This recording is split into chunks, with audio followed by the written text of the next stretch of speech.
श्री सच्चिदानंद सद्गुरु साईनाथ महाराज की जय।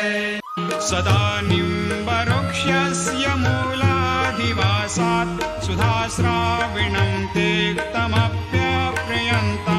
तरुं कल्पवृक्षाधिकं साधयन्तं नमामीश्वरं सद्गुरुं साईनाथं। ಶ್ರೀ ಸಾಯಿ ಸಂದೇಶ.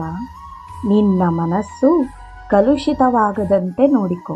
ಎಲ್ಲಿಯ ತನಕ ನಿನ್ನಲ್ಲಿ ಕೆಟ್ಟ ಮತ್ತು ಒಳ್ಳೆಯ ಸಂಸ್ಕಾರಗಳಿರುತ್ತವೆಯೋ ಅಲ್ಲಿಯ ತನಕ ನಿನ್ನ ಮನಸ್ಸು ನಿರ್ಮಲವಾಗಲಾರದು.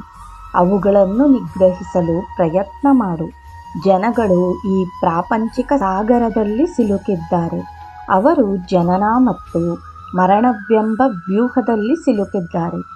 ನಿನ್ನ ಚಿತ್ತದಲ್ಲಿರುವ ಸಂಚಿತ ಸಂಸ್ಕಾರಗಳು ವಾಸನೆಗಳಾಗಿ ಹೊರಬಂದು ನಿನಗೆ ತೊಂದರೆ ಉಂಟು ಮಾಡುತ್ತದೆ. ಎಲ್ಲಿಯ ತನಕ ಈ ತೊಂದರೆ ಇರುತ್ತದೆಯೋ ಅಲ್ಲಿಯ ತನಕ ನೀನು ಸಾಧನೆಯಲ್ಲಿ ಗಮನ ಕೊಡಲಾರೆ. ನೀನು ಇಂದ್ರಿಯ ಚಾಪಲ್ಯಗಳನ್ನು ನಾಶ ಮಾಡಿದರೆ ನಿನಗೆ ಜ್ಞಾನ ಲಭ್ಯವಾಗಿ ನಿನ್ನಲ್ಲಿಯೇ ಇರುವ ಆತ್ಮಜ್ಯೋತಿಯನ್ನು ಕಾಣುವೆ. ನೀನು ನಿನ್ನ ಒಳ್ಳೆಯ ಮತ್ತು ಕೆಟ್ಟ ಸಂಸ್ಕಾರಗಳನ್ನು ನಾಶಪಡಿಸಿದರೆ ನಿನ್ನ ಮನಸ್ಸು ಶುದ್ಧಿಯಾಗುತ್ತದೆ. ಆಗ ನೀನು ಯೋಗ ಮಾರ್ಗದಲ್ಲಿ ಶುದ್ಧ ಜ್ಞಾನ ಪಡೆಯುವೆ.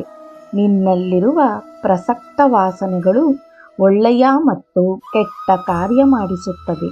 ನಿನಗೆ ಕಾಣುವ ಈ ಮಾಯಾ ಪ್ರಪಂಚ ಸತ್ಯವಲ್ಲ, ನಿತ್ಯವೂ ಅಲ್ಲ.